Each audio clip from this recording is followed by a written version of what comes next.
Lovely, thank you so much. Hopefully you can hear me. Lovely, I'll just share my screen. I've got a few tabs open, so bear with me. Again, 2020, we don't know what's going to happen, to be honest. Right, so do that. Lovely. So I'm just going to start that off. Lovely. So hopefully you can see that, which is the first slide in the presentation. Look, I start with saying good afternoon, everyone, and thanks so much for sticking with it and coming along to my presentation today. I'll introduce myself briefly and talk a little bit about the learning design team at Curtin and some of our work. I'm Raelene Tifflin, and I'm the team lead in the learning design team at Curtin. We're in the central digital learning team, which is also part of the central learning and teaching area. And we've had a name change this year. We're now called Learning Innovations and Teaching Excellence Centre. So LITEC is where we're based. I'm really pleased to be able to contribute to the conference this year, and I've been absolutely thoroughly enjoying the presentations and the learning that I've had. I feel in some ways I'm just going to be repeating a lot of what I've already heard, but in a way I think it's really reassuring because it shows me that the experiences that we've had as the learning design team are not unique. We're all in this together, and though I'm loath to say it, we face some unprecedented circumstances which really prompted that.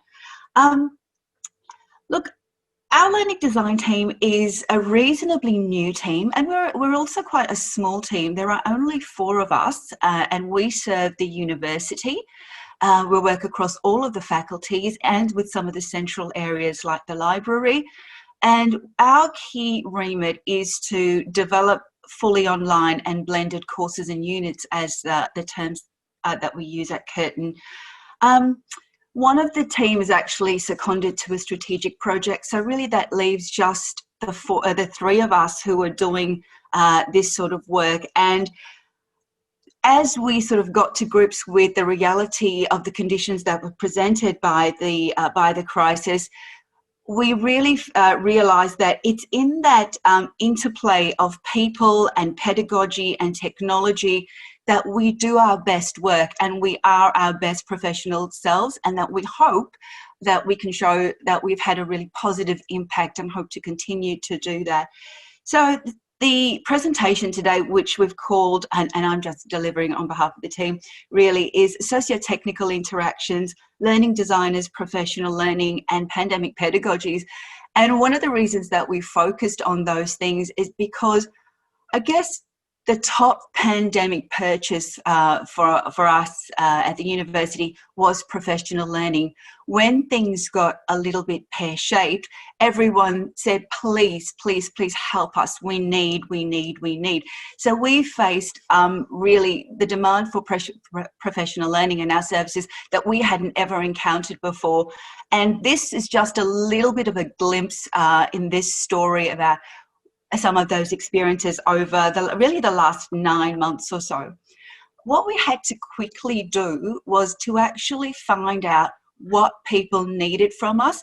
And we were getting lots of requests for help. We found that there was a lot of duplication of requests. Some of it was around the tools and the technologies.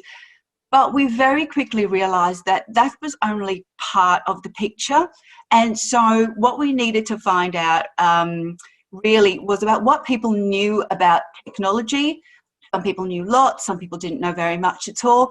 And what I'm going to do is I'm going to pop a link in the chat in just a minute, and it should take you out to a group map that I've set up. And group map is one of the tools that we actually use at Curtin. And it's an example of what we use to find out a little bit more about what staff need. Now, because you're not Curtin staff member, you may be prompted to log in with an email. Then it should work. I have forced my non-Curtin friends to test it for me. They were delighted. And so if you could, I just popped it in the chat. Let's have a look at what people actually thought. So we asked 3 things. We asked staff, what top 3 things have you actually enjoyed when using technology in your own learning? So we asked staff to think about themselves as learners. What top 2 technologies have you used in your own teaching? So we flip the script and we ask them to think about their teaching practices. And then, because we're always facing challenges when it comes to technology, we ask staff, so what one technology enhanced learning challenge do you still have?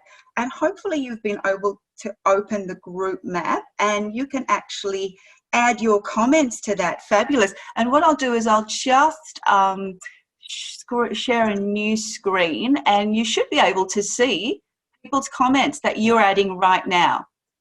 Fabulous. Already we've got a few comments popping up in the group map. Top 3 things: exploring new ways of engaging students, working with others. Top 1 way that you've used technology in your teaching or your facilitation. Great. H5P. We're actually doing a pilot on H5P. Zoom. We're not big Zoom users at Curtin, so this was a really interesting experience for me. The interfaces are similar. We use Blackboard Collaborate Ultra, but I had to get used to this as well, so, you know, who knows what's going to happen. And what one challenge do you have? And I can see already time to build activities and ideas. Absolutely. How do you maintain equity? Brilliant challenge. That, you know, I don't have easy answers for these. We encountered these challenges as we go through. One of the things that we certainly found out really quickly we couldn't assume was that students had the same and unfettered access to technology. So we couldn't say, and even bandwidth, we couldn't wrap things up, for example, in a PowerPoint file that took 10 minutes to open because it was filled with interactive videos.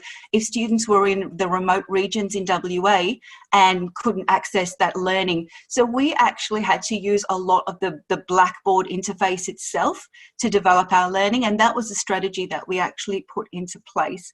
Brilliant. I can already see this. I'm happy to share the results of these with you. One of the great things about this particular software group map is that it can generate fabulous reports, and we use some of these to help actually as analytics to help target our responses for our staff as well.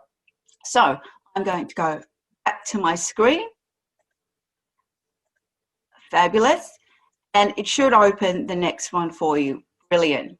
So what we found is we had to focus on technology. Clearly, everyone had gone online in a hurry, and there were various upskilling needs that needed. We found that was only part of the picture. We really had to think about curriculum, relationships, and processes around this. And so, as you've seen from the group map, you already have gotten a sense that people have had lots of different experiences with technology. There's only 46 participants in this group. We had 4,000 staff members that we were really servicing in quite a hurry. And all of these things were amplified and by the stress of the unexpected conditions. If you've ever read up or studied management or leadership literature, you've probably come across the term VUCA, and that's volatile, uncertain, complex, and ambiguous. And we were absolutely faced with some VUCA conditions. We had to really take stock of our technological ecosystem. And again, as I said, even though the tech was important, it was one picture, and we really needed to focus on the 3 things that you see here. So many of our teaching colleagues had varying degrees of previous experience with teaching remotely, teaching fully online. Those that had a lot of familiarity with the tools kind of took it a lot more in their stride. Those who had never used, for example, Blackboard Collaborate before really went, oh my goodness, there's no way that I can do what I usually do, and I don't know what to do next. So we found that, and I'm going to focus in no particular order, we found that we needed to look at these 3 things: curriculum, relationships, and processes.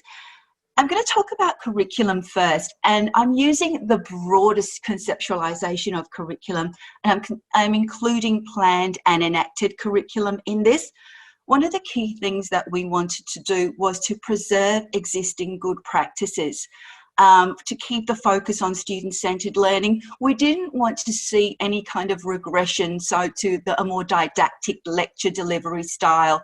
And so that meant we needed to show people that they could still do the kinds of things that they were doing and doing well in an online environment using the digital tools that we had available to us as well. We also wanted to make sure that we focused on constructive alignment and a focus on pedagogy before the technology. It's interesting because when I tell people I'm a learning designer, they go, oh, you must be a tech person. I wouldn't actually describe myself as a tech person, but I have become very fluent and familiar with technology by nature of my work.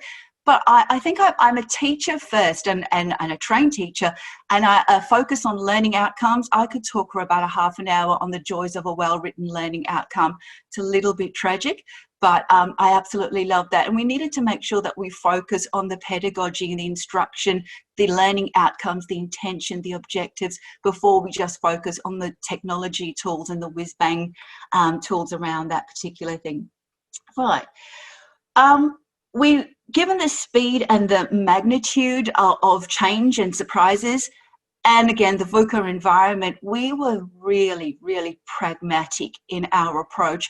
We weren't looking to create whiz-bang new things or reinvent the wheel. We really looked at what was currently existing and did a rapid evaluation of its quality and to see whether or not we could reuse that for the purposes and for teaching fully online. And by and large, we found that curriculum was in a really good shape. The learning materials that were in the LMS needed some minor tweaking and it was good to go, which was really reassuring. We were not in a place where we could tell people, great, now change everything that you've currently been doing. There was already enough stress in the environment just from what was already happening. One of the things we soon realised around some of the learning materials is that we needed to focus on accessibility and inclusion. And you'll see in the next slide, as when I get there, why with some of the numbers that were present. But yeah, look, making sure that PDFs and videos and images and that sort of thing were accessible to students was really important to us, and so we focused a lot on that. We had actually acquired Blackboard Ally just this year, which was really fortuitous timing and really helped us to help staff improve content accessibility. In order to make sure that we were supporting good curriculum design and good pedagogy, we actually conducted a number of how-to workshops that were developed quite rapidly. And the topics that we covered were absolutely diverse. For example, we collaborated with our library makerspace and we ran a webinar workshop on maker pedagogies, pairs constructionism, and embedding that into your curriculum. Often maker spaces were considered co-curricular activities, and we wanted people to see that you could actually apply those principles into your curriculum and have very experiential, constructionist curriculum design. We also did really practical things like presentation and facilitation skills. We partnered with some of the academics from various faculties, business and law, science and engineering, humanities and health sciences. And we had people who were actually out there teaching, doing the doing, come in with us and partner with us to help share their top 5 tips with staff. And we got a lot of positive feedback. And it really included simple things like camera angle. And one of the academics we partnered with had an example that he included where, much as I've got my setup today, he had his laptop set up on reams of photocopy paper so that he had it at the right height. Just really simple things like that. And again, for people who hadn't ever had to think about that because they were primarily face-to-face teachers, those were really practical tips that helped with the student experience. Facilitating or helping staff to facilitate their social presence and their teaching presence came up as an absolutely key focus around curriculum. And the other part of it that we really can't leave out because it proved to be such a sticking point. I was going to say pain point, but probably not. But it needed our attention, was around assessment and assessment design. So we actually ran a number of workshops on assessment alternatives, authentic assessment, and also the practical stuff of e-test creation, because a lot of staff created e-tests, and we had to make sure that the system could also cope with that. We hadn't had the numbers of e-tests in the system ever before, so there were a lot of nervous sort of checking up on the analytics to see if Blackboard was okay with some of that. The next part that we focused on was around relationships. So one of the key messages coming out from our leadership around this time was around grace and compassion. We were all in these hugely challenging circumstances, and more than ever before, some kindness and some care were the order of the day. It really wouldn't have made any sense to keep piling further demands on staff, and certainly further demands on students. And so as much as we had looked at curriculum and by default with technology, we really kept people and relationships at the forefront of how we engaged with our staff. We found that it was actually vitally important to recognise that just the enormous expertise of our colleagues. People were a little afraid around the edges, and for some, their confidence was really shaky, even though they were really, really experienced teachers. They were feeling a little bit rattled by all of this.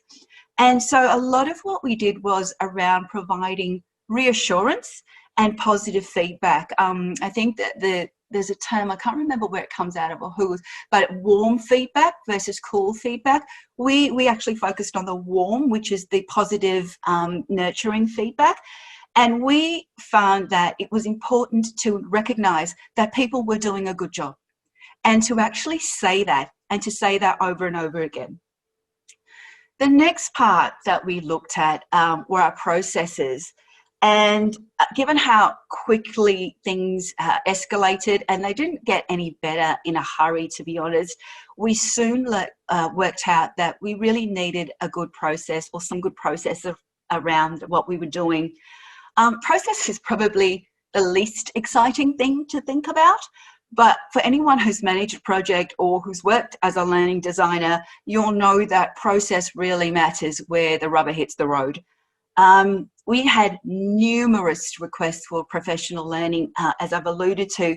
They were absolutely pouring in. And one of the most effective mechanisms that we implemented was actually a 24-hour triage service, effectively. And this wasn't just a learning design team.